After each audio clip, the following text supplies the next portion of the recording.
I was there when the Unbroken Promise made its final translation into real space, though I did not know then that it would be final. I was there when 17,000 souls screamed as one, their voices forming a chorus that should not have been possible, a sound that existed in frequencies mortal ears were never meant to perceive. I was there, standing in the observation deck of the inquisitorial frigate Eternal Vigilance, when I understood that some knowledge comes at a price higher than death. It comes at the cost of ever finding peace again. My name is Hadrian Vex. I am, for such distinctions grow meaningless in the face of what I have witnessed, an interrogator in the service of Inquisitor Covenant of the Ordo Xenos. For 73 years I have served the Holy Ordos, hunting the alien, purging the heretic, burning the mutant. I have walked on worlds where the sky bled colors that have no names, where gravity itself had been twisted into blasphemous shapes by long-dead Xenos. I have interrogated demons bound in silver and saints preserved in amber. I thought myself beyond shock, beyond horror, beyond the capacity for the simple animal fear that grips lesser men. The Unbroken Promise taught me how wrong I was. It began, as so many catastrophes do, with a routine investigation. The rogue trader vessel had missed 3 scheduled check-ins with the Administratum, a breach of protocol that would normally result in nothing more than punitive tithes and stern warnings transmitted across the void. But this was the Unbroken Promise, flagship of the von Castellan dynasty, one of the oldest and most honored rogue trader lineages in the Segmentum Pacificus. When Lady Serafina von Castellan's vessel went silent, the sector governor took notice. When her astropathic choir failed to respond to psychic hails, the Adeptus Astra Telepathica grew concerned. When 3 other vessels sent to investigate simply vanished, their last transmissions garbled screams that drove 2 astropaths mad, the Inquisition was summoned.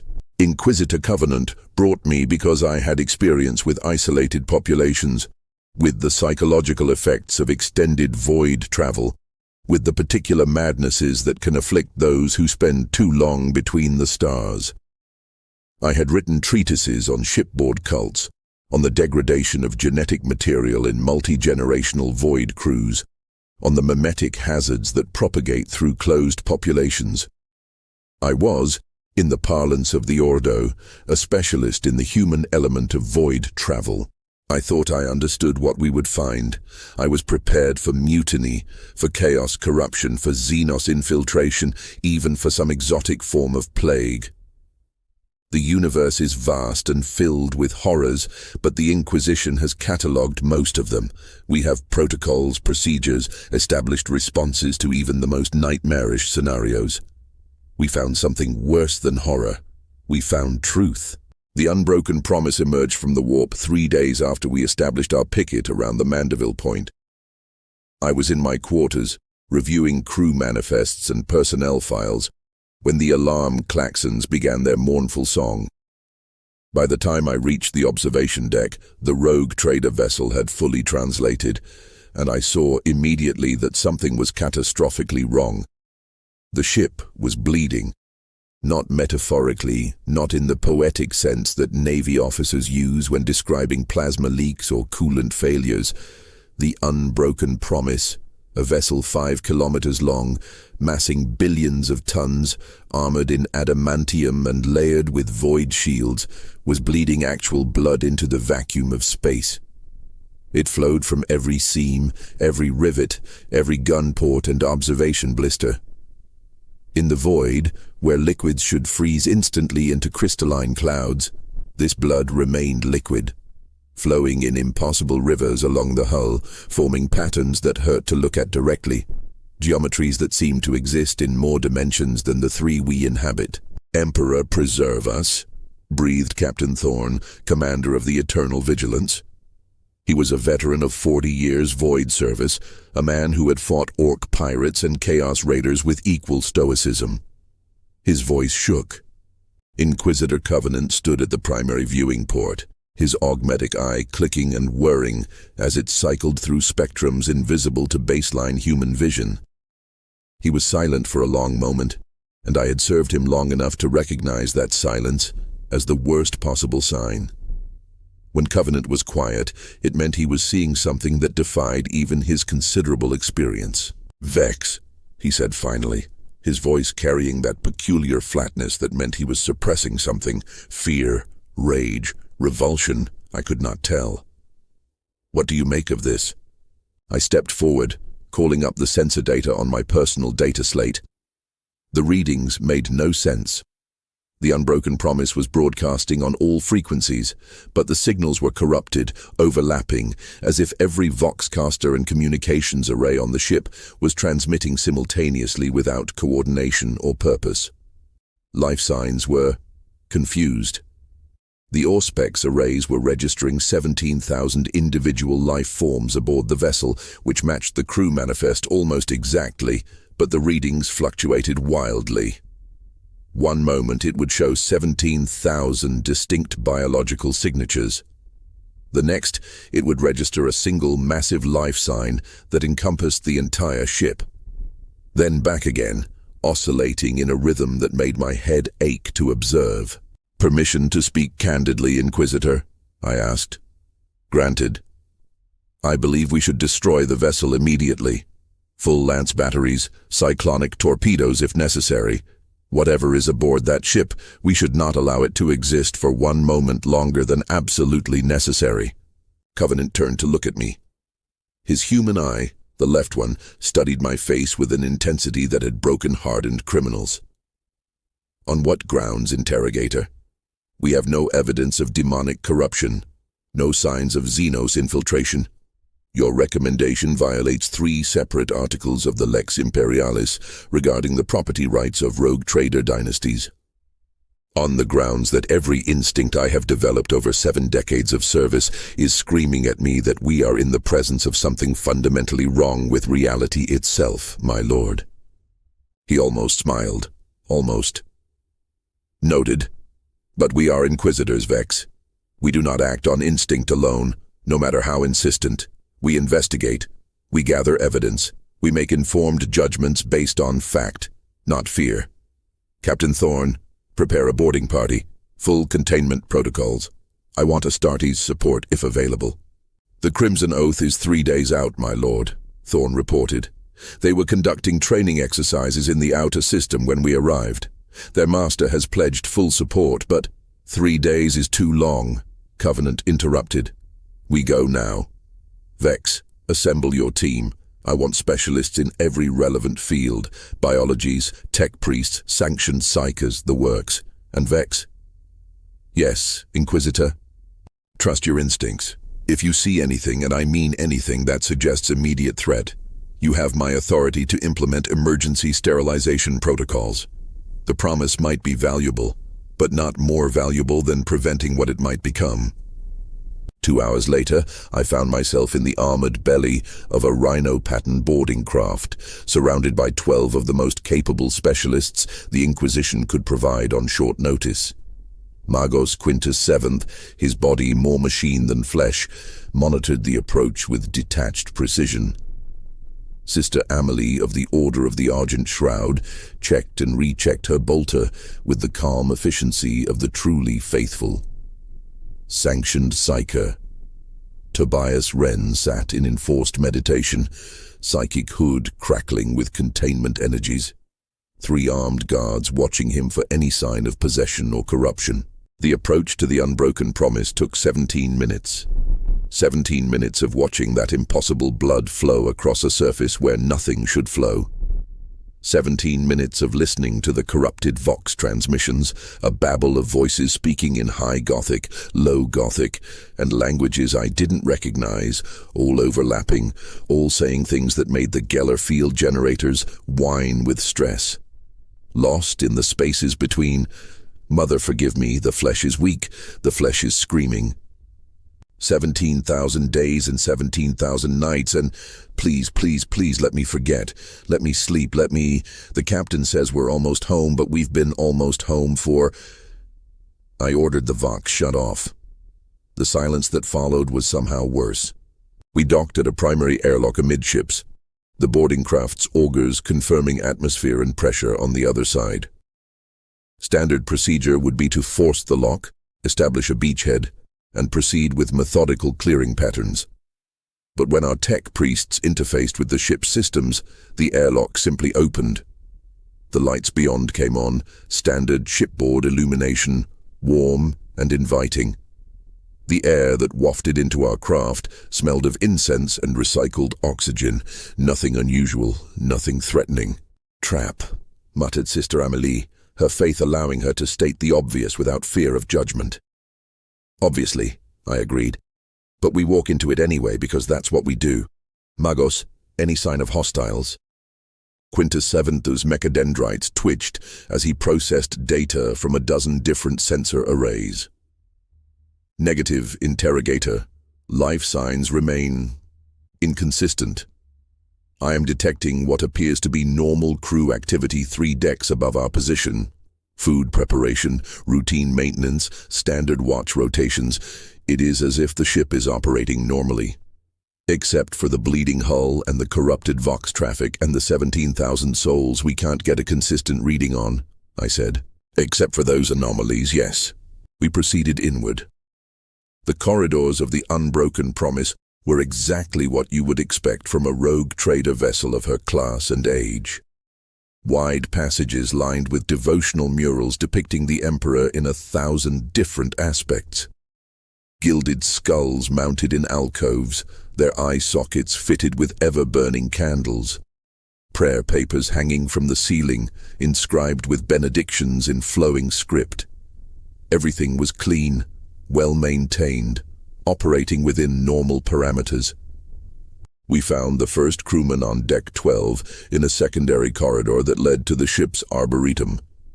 He was young, perhaps 20 standard years, wearing the simple gray coveralls of a junior maintenance technician. He was walking toward us, whistling a tune I didn't recognize, carrying a toolkit in one hand and a data slate in the other.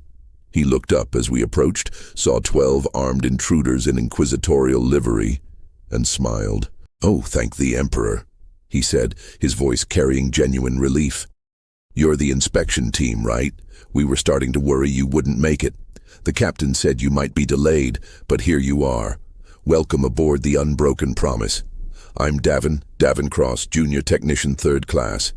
If you'll follow me, I can take you to the command deck. Lady von Castellan is expecting you." Sister Amélie's bolter was aimed at his chest before he finished speaking. To his credit, the young man didn't panic. He just looked confused, glancing from the gun to my face with the bewildered expression of someone who genuinely doesn't understand why they're being threatened. "I need you to answer some questions," I said, keeping my voice level, calm, the tone I'd perfected over decades of interrogations. "How long has the Unbroken Promise been in transit?" "Transit? Oh, you mean since our last port?" "About 3 months standard. We were running trade routes through the Damocles Gulf, stopped at Haven's Reach and the Forge World at Metallica, and now we're heading back to our home port at Cypra Mundi. Should arrive in another 6 weeks, Emperor willing. Technician Cross," I said slowly, watching his eyes for any sign of deception, any hint of the madness that should accompany such an impossibility.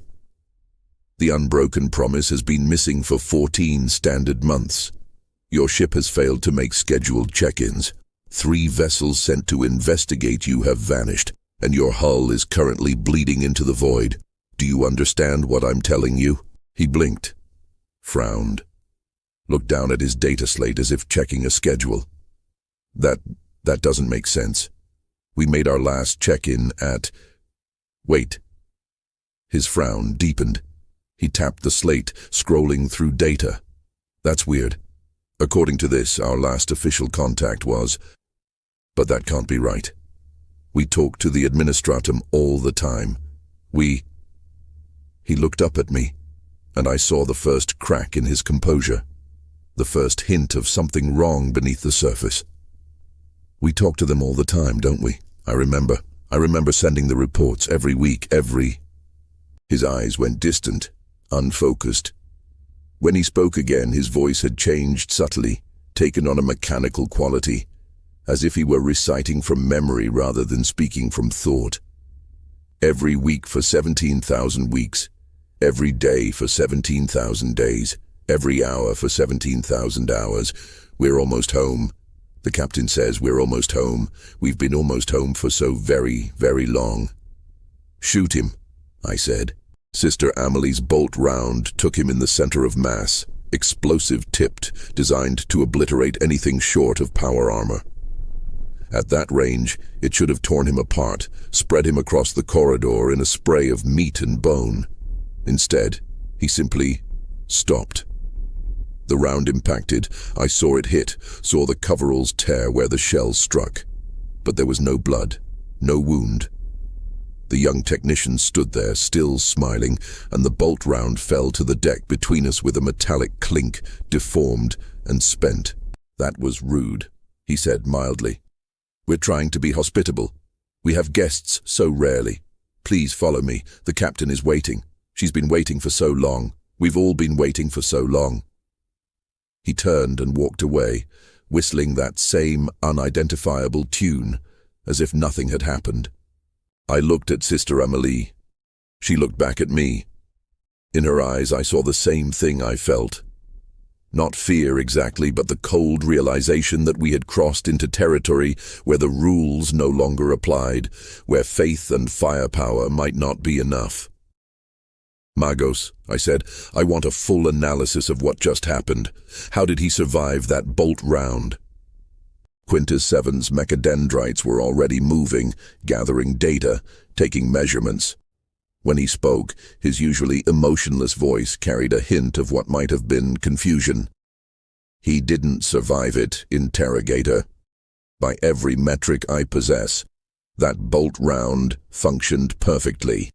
It struck with appropriate force, the explosive charge detonated as designed, and the target should have been obliterated. But the reality of the event did not align with the physics of the event. It is as if two mutually exclusive outcomes existed simultaneously, and the impossible one superseded the possible one. Warp corruption? Possibly. But I detect no chaos signatures, no demonic presence, none of the reality fluctuations associated with Imperium incursion. This is something else, something I do not have reference data for. Then we proceed with maximum caution, I decided. Tobias, I need you active. Drop the psychic baffles to minimum sustainable levels. Tell me what you sense. The sanctioned psyker looked up at me with eyes that had been surgically replaced with warded crystals. Prosthetics designed to let him see into the immaterium without being driven mad by what he saw there. His handlers tensed, ready to execute him if he showed any sign of possession. But Tobias was a professional. He'd served the Inquisition for 20 years, survived 47 psychic interrogations, and maintained his sanity through discipline and faith. He opened his third eye, metaphorically speaking, though the crystal implants in his skull did literally glow with psychic energy, and I watched his face go slack with shock. They're all here, he whispered. 17,000 souls. But they're compressed, overlapping, like a vidpic that's been recorded over itself 1,000 times, each layer slightly different but all existing simultaneously. They're living and dying and being born all at once. Time isn't moving correctly here. It's looping, cycling, repeating. The crew is living the same moments over and over, but they don't realize it because each iteration is slightly different, and the memories of each cycle blend together until they can't tell which version is real. How long? I demanded. How long have they been trapped like this? Tobias's mouth opened, closed, opened again. When he spoke, his voice was hoarse with horror. All of it, every iteration, every cycle.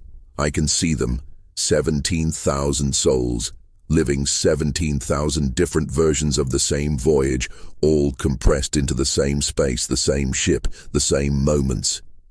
They've been sailing for 3 months in their perception, but in reality, Emperor above, in reality they've been doing it over and over for 17,000 3-month voyages. 51,000 months. 4,250 years. They've been trapped in this temporal loop for longer than the age of apostasy, longer than some of the founding chapters of the Adeptus Astartes have existed, and they don't even know it. The number hit me like a physical blow. 4,000 years. More than 4 millennia of living the same journey, dying and being reborn, aging and growing young again, trapped in a cycle so perfect that the victims didn't even realize they were trapped. My mind rebelled against the concept, tried to find some way to rationalize it, to make it make sense within the framework of reality as I understood it. "That's impossible," Sister Amelie said flatly. "The warp can distort time, yes, but not like that. Not with such precision, and certainly not for that duration. Something would have broken. The Geller fields would have failed. The navigator would have noticed. Someone would have realized." "But they did realize," I interrupted, understanding blooming like a poisonous flower in my mind. "They've realized 17,000 times. Every cycle someone figures it out. Every cycle they try to fix it, and every cycle it doesn't work, and they loop back to the beginning, and the knowledge bleeds through into the next iteration as déjà vu, as half-remembered nightmares, as the growing sense that something is terribly fundamentally wrong." "We need to leave," Tobias gasped, his crystal eyes streaming tears of blood, a sign that he was perceiving something so psychically traumatic that it was causing physical damage. "We need to leave right now, and we need to virus bomb this ship from orbit, because if we don't—" He never finished the sentence. His head exploded. Not from psychic pressure, not from demon possession, but simply because reality in that corridor had decided that Tobias Wren had never existed, and so his presence became untenable, and the universe corrected the error. His 3 handlers stared at the space where he'd been standing, their weapons tracking emptiness, their training warring with the evidence of their eyes. One of them, a grizzled veteran named Corvus, made the sign of the Aquila with shaking hands. "We should go," he said, his voice steady despite the tremor in his hands. "The interrogator is right. We should leave, and we should burn this ship, and we should never speak of what we saw here." I wanted to agree. Every survival instinct I possessed was screaming at me to run, to get back to the boarding craft, to put as much distance between myself and the Unbroken Promise as physically possible. But I was an interrogator of the Holy Ordos. I had a duty that transcended personal safety. I needed to understand what had happened here, how it had happened, and whether it could happen again. "No," I said, surprised by how calm my voice sounded. "We continue. We find Lady von Castellan. We get answers. Magos, can you track her location?"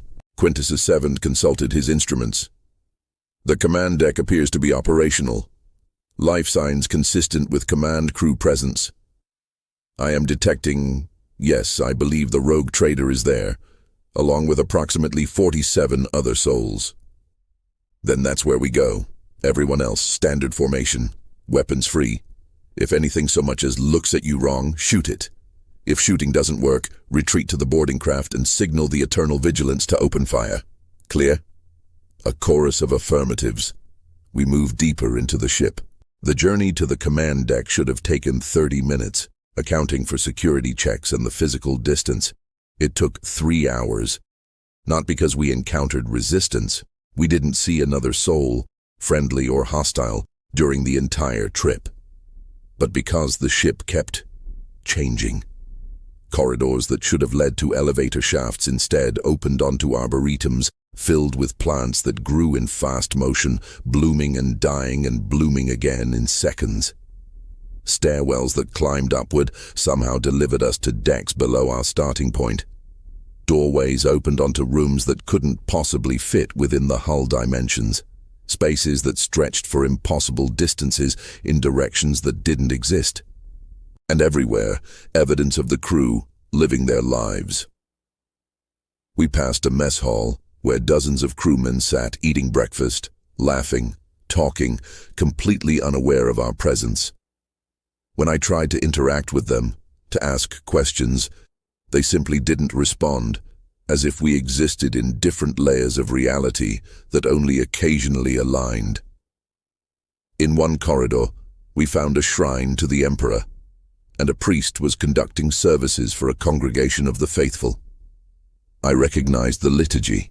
It was the hymn of the Dawn Watch, traditionally sung at the beginning of a shift. But the priest was singing all 17 verses simultaneously, his voice layering over itself in a chorus of one, and the congregation was responding in the same impossible manner. 17,000 voices compressed into 47 throats. Sister Amelie tried to perform the rite of sanctification to cleanse what was so obviously a space touched by powers beyond human understanding. But when she began the ritual, the words came out wrong. She spoke in High Gothic, but what emerged was Low Gothic. She tried again in Low Gothic, and trade cant spilled from her lips. On the third attempt, she managed to complete the first 3 lines of the rite before her voice started speaking in reverse, the words flowing backward while time continued forward, and she stopped with a look of such profound horror that I ordered her to remain silent for the rest of the mission. We found the command deck at last, though I'm not entirely sure we reached it through navigation so much as the ship decided to let us arrive. The doors were open, the bridge beyond lit with the soft glow of operational systems, and there, in the rogue trader's throne, sat Lady Serafina von Castellan. She was beautiful in the way that rogue traders often are, augmented, enhanced, wearing wealth and power like a second skin. Her throne was a masterwork of craftsmanship, a fusion of Gothic architecture and advanced technology, festooned with purity seals and devotional script. Around her, the bridge crew worked at their stations with calm efficiency. Helmsman at the wheel, navigator in her isolation chamber, voidsman monitoring sensors and weapon systems. Everything was normal. Everything was perfect. Except Lady von Castellan had been dead for 300 years. I knew this because I had reviewed her file. The von Castellan dynasty had a documented lineage stretching back to the age of apostasy, every rogue trader carefully recorded in the archives of the Administratum. Lady Serafina had inherited the warrant of trade in 734 M41. She had died in 756 M41, killed in a void battle against Drukhari pirates. Her successor, Lord Marcus von Castellan, had taken command of the Unbroken Promise and served with distinction for 63 years before his own death. The woman sitting in that throne had been dust for longer than I had been alive. She looked up as we entered and smiled. It was a warm smile, welcoming, the smile of a gracious host greeting expected guests. "Inquisitor Covenant's people, I presume," she said, her voice carrying the refined accent of old nobility. "We've been expecting you. Well, not expecting in the conventional sense, but we've been aware. Time is funny here, you see. We know you're coming because we remember you having already arrived, but we also know you haven't arrived yet because you're arriving now. It's really quite confusing until you get used to it." I stepped forward, hand on my pistol but not drawing it. "Not yet. Lady von Castellan, I am Interrogator Hadrian Vex of the Ordo Xenos. I need to understand what has happened to your ship and crew." She tilted her head, studying me with eyes that held too much knowledge, too much understanding. "What has happened?" "Everything and nothing, Interrogator. We set sail from Cypramundi 4,250 years ago. We've been sailing ever since. Every 3 months we complete our voyage and arrive home. And every time we arrive, we discover that home isn't there anymore. Or it is there but doesn't recognize us, or we aren't there even though we can see ourselves arriving. So we turn around and we sail back the way we came, and 3 months later we're leaving Cypramundi again. And the cycle continues. Over and over. 17,000 times we've sailed this route. 17,000 times we've tried to break free. And 17,000 times we've failed." "How?" I demanded. "How is this possible? What force could trap a ship in such a precise temporal loop? Even the warp isn't this organized." "Ah, but that's where you're wrong, Interrogator," she said, rising from her throne. As she moved, I saw that she was wearing the same dress she'd worn in her death portrait, the one preserved in the Administratum archives. "The warp isn't responsible for this. We are." "Explain." She walked to the main viewport, gesturing for me to join her. I did, cautiously, keeping distance between us. Beyond the armored crystal, the void stretched out in all directions, stars burning in the darkness. But those weren't the stars of our reality. They moved wrong, pulsed with colors that shouldn't exist, formed constellations that hurt to look at directly. "Do you know what a rogue trader does, Interrogator?" she asked softly. "I mean, truly does, in the deepest sense. We sail beyond the Astronomican's light. We venture into regions of space where the Imperium's laws don't reach, where reality itself becomes negotiable. We find worlds that have been lost for millennia, civilizations that evolved in isolation, Xenos empires that never encountered humanity, and we bring them back into the fold for profit and for the Emperor's glory." "I'm aware of your mandate," I said. Then you understand that we walk a very fine line. We must be faithful servants of the Imperium, but we must also be pragmatists. We cannot afford to be as zealous as the ecclesiarchy, as rigid as the administratum. We must adapt, compromise, make deals with forces that would damn a lesser soul. It's a dangerous game, Interrogator, and eventually, if you play it long enough, you make a mistake. What mistake did you make?" She was quiet for a long moment, her reflection ghostly in the viewport. When she spoke, her voice was barely above a whisper. "We found a world. Beautiful, pristine, inhabited by humans who had survived Old Night without degrading into barbarism or mutation. They had technology we'd thought lost, medical science that could cure diseases we consider incurable. Manufacturing techniques that put our forge worlds to shame. They were peaceful, prosperous, enlightened, everything the Imperium should be and isn't." "And?" I prompted, though I already knew where this was going. I'd seen this story play out 1,000 times in 1,000 different ways. "And we reported them to the Imperium," she said bitterly. "We followed protocol. We sent word to the Administratum, to the Ecclesiarchy, to the Inquisition. We told them we'd found a compliant human world ready to join the Imperium of Man. And do you know what happened, Interrogator?" I did, but I let her tell it. The fleets came, the missionaries came. And when those peaceful people refused to abandon their own beliefs, when they insisted on maintaining their own culture, their own way of life, when they suggested that perhaps the Imperium could learn from them rather than the other way around, the exterminatus came. She turned to face me, and I saw tears on her cheeks. But her eyes were dry. The tears were flowing upward, defying gravity, moving backward in time. I watched them burn. 17 billion souls, men, women, children, all of them burning in holy atomic fire because they dared to suggest that humanity could be better than what we've become. And I realized in that moment what we are. What we've always been. Not saviors, not crusaders bringing light to the darkness. We're locusts, Interrogator. We consume everything we touch, and we call it righteousness. "That doesn't explain this," I said, gesturing to the ship around us. "That doesn't explain the temporal loop, the 4,000 years, the 17,000 iterations. Doesn't it?" She smiled sadly. "We fled after the exterminatus, broke our oaths, abandoned our warrant, tried to escape what we'd helped destroy. But you can't escape the Imperium, Interrogator. It follows you wherever you go.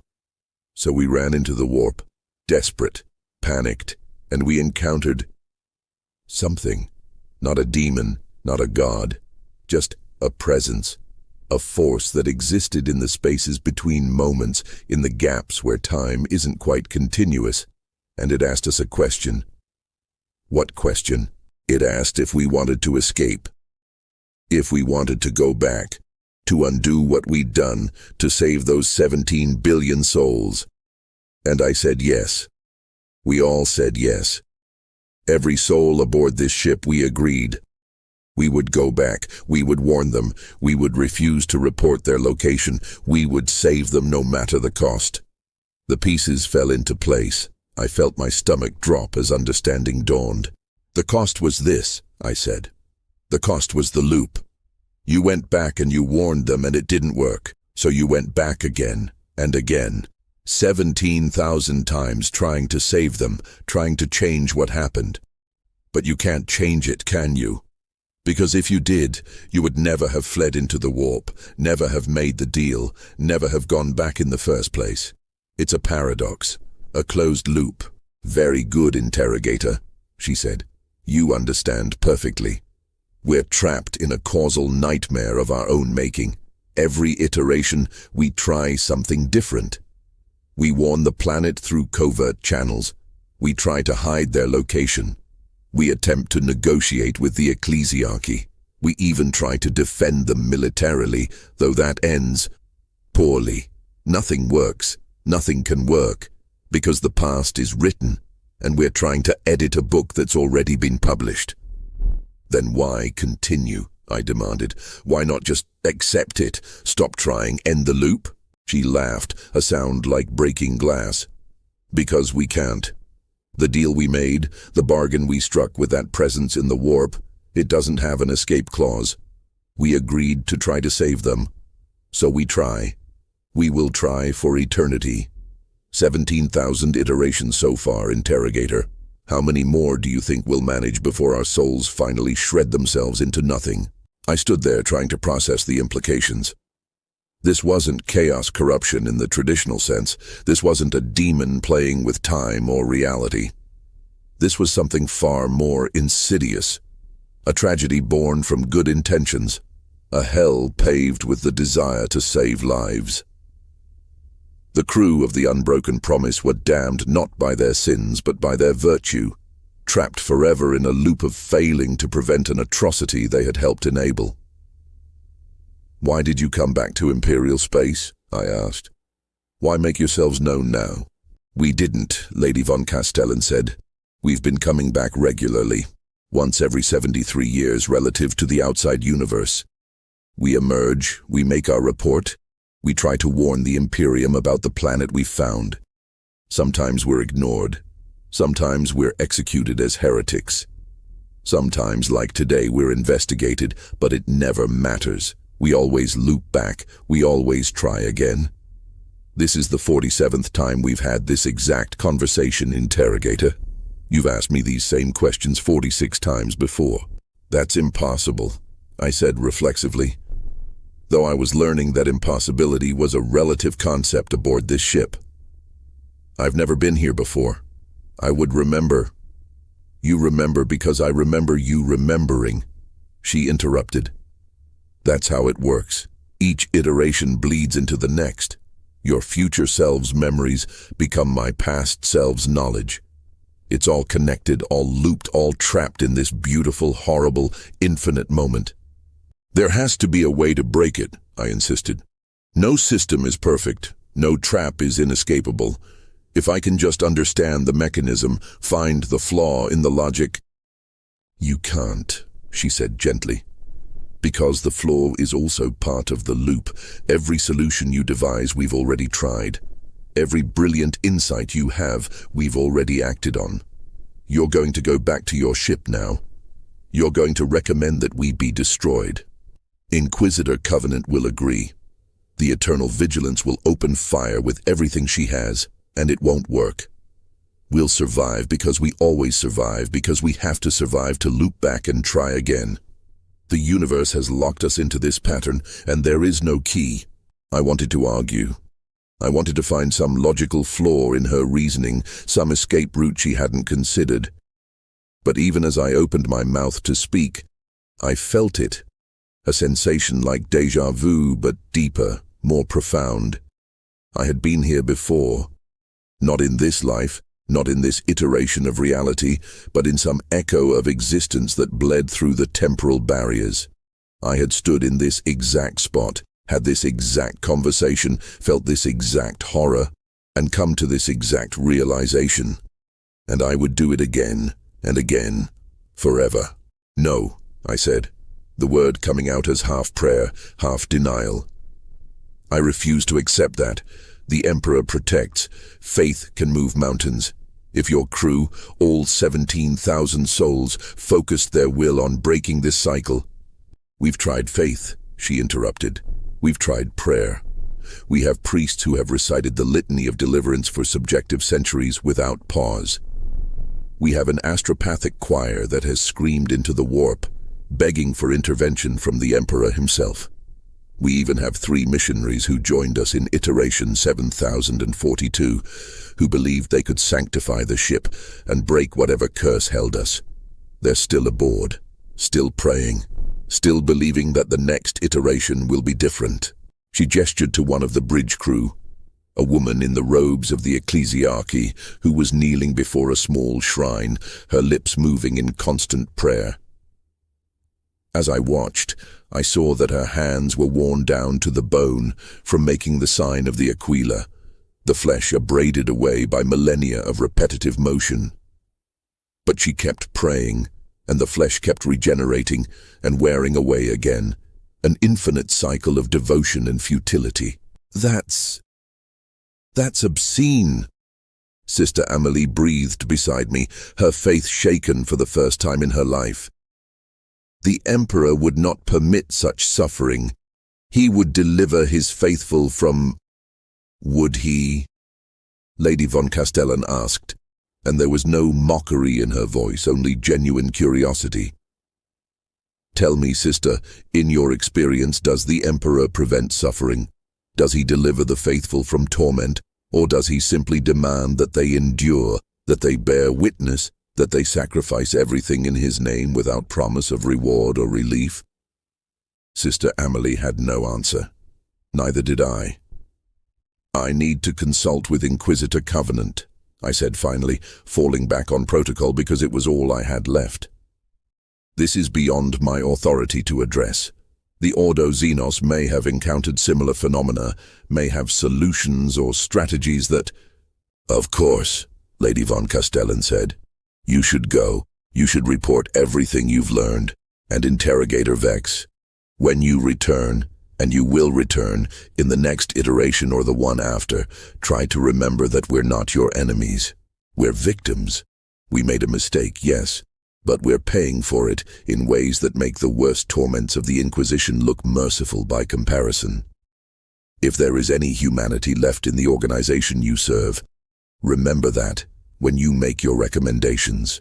We withdrew from the bridge, moving through corridors that shifted and changed around us, past crew members who lived and died and lived again in the space between heartbeats. The journey back to the boarding craft took 17 minutes, exactly the same amount of time as our approach, though we traveled through completely different sections of the ship. The symmetry was probably meaningful. Everything about the Unbroken Promise was laden with meaning, with symbolism, with the weight of 4,000 years of repetition. As we sealed the boarding craft and separated from the cursed vessel, I looked back through the viewport one final time. The blood was still flowing across the hull, forming those impossible patterns. And I realized with a horror that went bone deep that the patterns were language. High Gothic, written in blood and void, the same passage repeated over and over across every surface of the ship. We are trying. We will always be trying. Emperor, forgive us. We cannot stop trying. The return to the eternal vigilance was silent. No one spoke. What was there to say?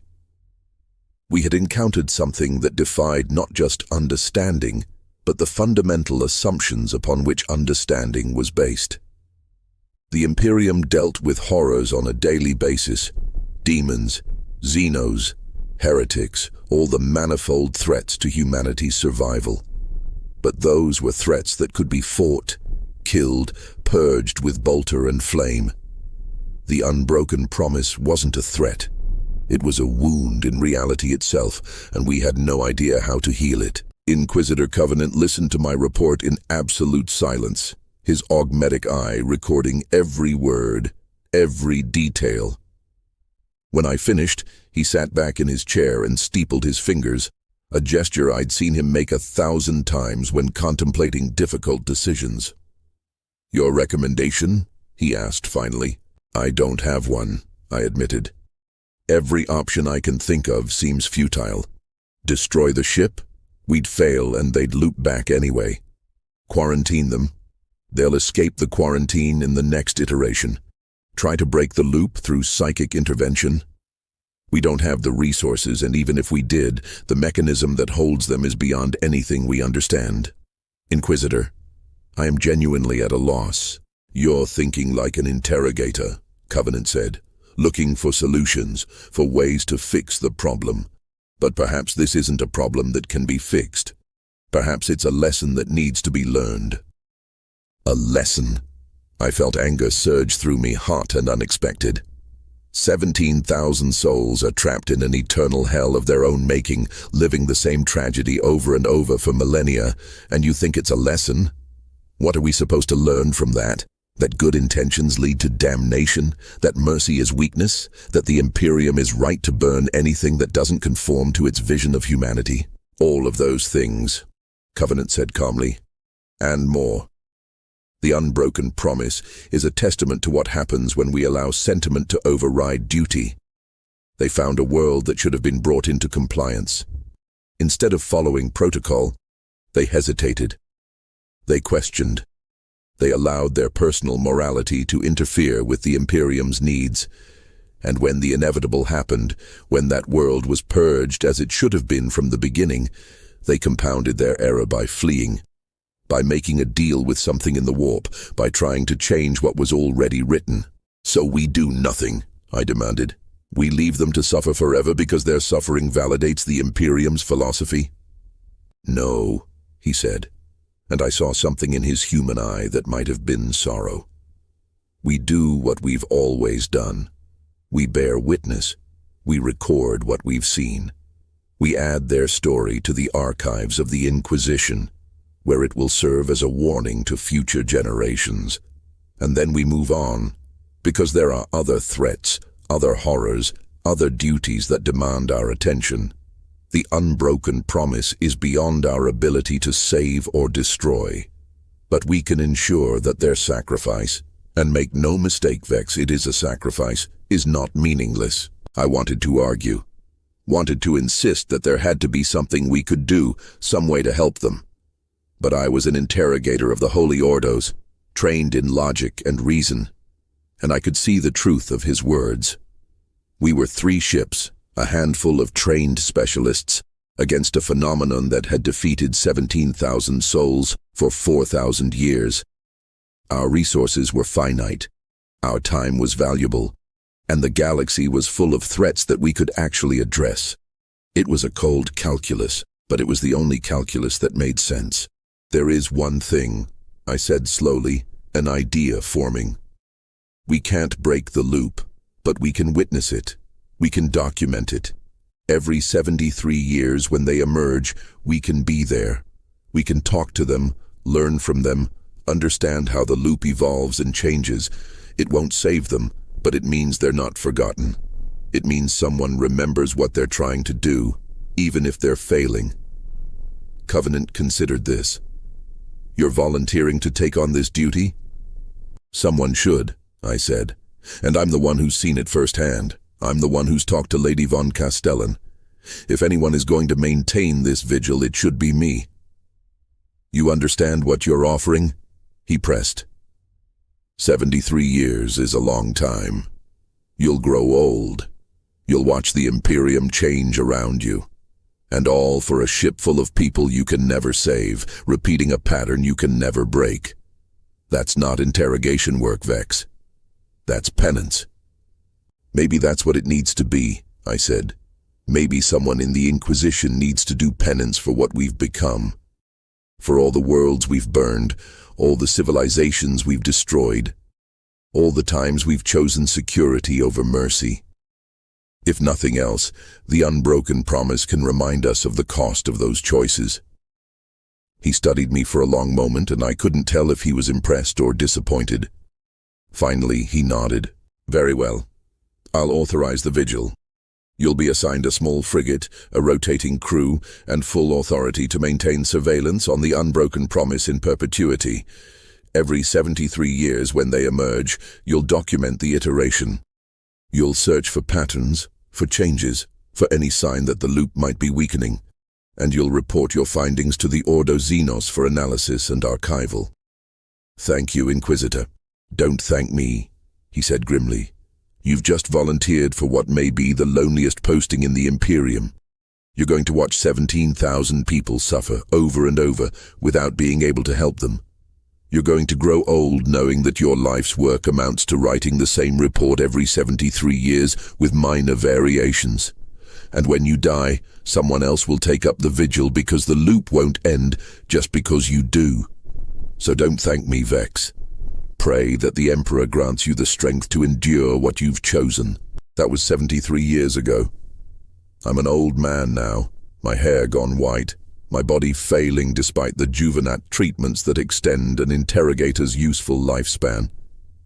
I've maintained the vigil just as I promised, watching from a distance as the Unbroken Promise emerges from the warp every 73 years like clockwork, bleeding into the void, broadcasting its confused transmissions, living its eternal tragedy.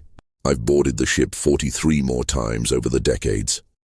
I've talked to Lady von Castellan in iteration after iteration, watched as she recognized me despite the decades between our meetings, despite the fact that for her, each conversation is simultaneously the first and the 47th. I've documented the small changes. The priest whose hands wear away to bone is now wearing away to the wrist, suggesting the loop is intensifying. The young technician who survived a bolter round now sometimes doesn't survive it, and then does and then doesn't, as if reality can't decide which outcome is correct. I've watched the blood patterns on the hull evolve. The message has changed. Where once it said, "We are trying," it now says, "We are tired." Where it once begged for the Emperor's forgiveness, it now asks only to be forgotten. And I've learned things. Terrible things. Beautiful things. I've learned that the planet they tried to save was called Castellan, that it had been settled during the dark age of technology by colonists who believed humanity could create a utopia if freed from the constraints of old Earth, that they had succeeded for a time, building a civilization based on reason, compassion, and the belief that science and art could elevate the human spirit beyond its base nature. I've learned that when the Imperium came, the Thessalonians didn't fight. They welcomed the missionaries, engaged in theological debates, tried to find common ground between their secular humanism and the imperial cult. They believed, right up until the moment the first Lance strike turned their capital city to glass, that dialogue and understanding could bridge any divide. They were wrong. I've learned that Lady von Castellan's real crime wasn't reporting the planet's location. It was failing to lie about what they'd found. If she'd claimed Castellan was a Xenos world, or that it was too far from stable warp routes to be valuable, or that the population was too small to be worth compliance actions, the administratum would have filed her report and forgotten about it. But she was honest. She told them the truth, that she'd found 17 billion human souls living in peace and prosperity with technology and culture that could benefit the Imperium, and that honesty doomed them all. I've learned that the presence in the warp that made the bargain with the crew wasn't a demon. It was the collective psychic scream of 17 billion Thessalonians dying in nuclear fire, their death anguish so profound that it tore a hole in the immaterium and achieved a kind of terrible sentience. The Unbroken Promise isn't trapped by chaos. It's trapped by the ghosts of the very people it tried to save, who in their final moments reached out with all the psychic power of 17 billion dying souls and said, "Save us, go back and save us, don't let this happen." And the crew, guilt-stricken and desperate, said yes. I've learned that this is the Imperium's greatest sin, not its cruelty, but its inevitability. The Unbroken Promise didn't fail to save Castellan because they were incompetent or unlucky. They failed because the Imperium's nature makes such salvation impossible. Even if they'd succeeded in hiding the planet, someone else would have found it eventually. Even if they'd succeeded in warning the Thessalonians, the planet would have been destroyed when it refused compliance.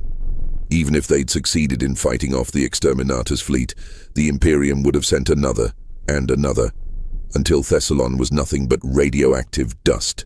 The tragedy isn't that they failed. It's that they never had a chance to succeed. I'm writing this now because my time is almost up. The medici tell me I have perhaps 6 more months, maybe a year if I'm lucky. I won't live to see the next iteration, won't be there when the Unbroken Promise makes its next emergence 73 years from now. My successor has already been chosen. A young interrogator named Kyle, bright and eager, convinced that she'll be the one to finally solve the mystery, break the loop, save those 17,000 souls. I've tried to prepare her. I've shared my notes, my observations, my theories. But I can see in her eyes that she doesn't truly understand. Not yet. She thinks this is a puzzle to be solved, a mystery with a solution hiding just out of sight. She hasn't yet grasped that some wounds can't be healed, some mistakes can't be undone, and some patterns repeat forever because the universe itself has decided that's what they deserve. She'll learn. In 73 years, when she's the one boarding that cursed ship, when she's the one talking to Lady von Castellan about iterations and failures and the weight of eternal trying, she'll understand. And then, if she's wise, she'll do what I'm doing now. She'll write it all down, preserve it for the next witness, ensure that the vigil continues even when those who maintain it pass beyond the veil. Because that's what we do. We bear witness. We remember. Even when remembering is agony, even when the weight of knowledge threatens to crush us. We stand watch over humanity's sins and pray that someday, somehow, the Emperor will grant us the wisdom to stop repeating them. The Unbroken Promise is out there now, somewhere in the warp, living its 17,074th iteration of the same doomed voyage. Lady Serafina von Castellan is still trying to save Castellan. Her crew is still sailing toward a home that doesn't exist anymore, toward a mission that can never succeed. Trapped in a loop, born from good intentions and sustained by the fundamental nature of the universe they inhabit. They will emerge again in 73 years, and 73 years after that, and again until the heat death of the universe or the final triumph of chaos, whichever comes first. They are eternal in their suffering, immortal in their failure, and there is nothing anyone can do to free them. I used to think that made their story pointless, a tragedy without meaning, suffering without purpose, an endless cycle that serves no function except to torment those trapped within it. But I've come to see it differently now, in these final months of my life. The Unbroken Promise is a mirror. It shows us what we are, what we've become over 10,000 years of war and paranoia and merciless pragmatism. Every soul aboard that ship is a reflection of the Imperium itself, trying desperately to save something beautiful, failing because the methods we use guarantee failure, and then trying again because we've forgotten how to do anything else. We are all aboard the Unbroken Promise. Every world the Imperium burns, every culture we destroy, every moment of compassion we sacrifice on the altar of survival. We're sailing the same route over and over, hoping that this time somehow it will lead somewhere different. But it won't. It can't. Because we've built a machine of such monumental inertia that even the God Emperor himself might not be able to change its course. Lady von Castellan asked me once, in iteration number 37, if I thought they were being punished. If the loop was some kind of cosmic judgment for their crimes. I told her I didn't know, that theology wasn't my specialty, that questions of divine justice were beyond the scope of inquisitorial investigation. But I've thought about that question every day since. And I think I have an answer now. They're not being punished. They're being taught. The loop continues because the lesson hasn't been learned yet. And the lesson is this: you cannot save what the Imperium has marked for destruction. You cannot redeem what faith has condemned. You cannot change a system that was built specifically to resist change. The only choice is to participate in the atrocity or be consumed by it. The Unbroken Promise chose a third option, to try to undo the atrocity after the fact. And the universe showed them, with crystalline clarity, that the past cannot be changed, that the dead cannot be resurrected, and that some mistakes echo forward into eternity. It's a harsh lesson, a cruel one, and it's being taught to people who don't deserve such punishment, inflicted by a cosmos that doesn't care about concepts like justice or mercy. But it's a lesson that needed to be taught to someone. And if the 17,000 souls aboard that ship can bear witness to the Imperium's fundamental nature, if their eternal suffering can serve as a warning to anyone wise enough to heed it, then maybe, just maybe, their sacrifice has meaning after all. I don't know if Lady von Castellan would agree with that assessment. I suspect she'd tell me I was trying to rationalize the irrational, to find purpose in purposeless suffering. And she'd probably be right.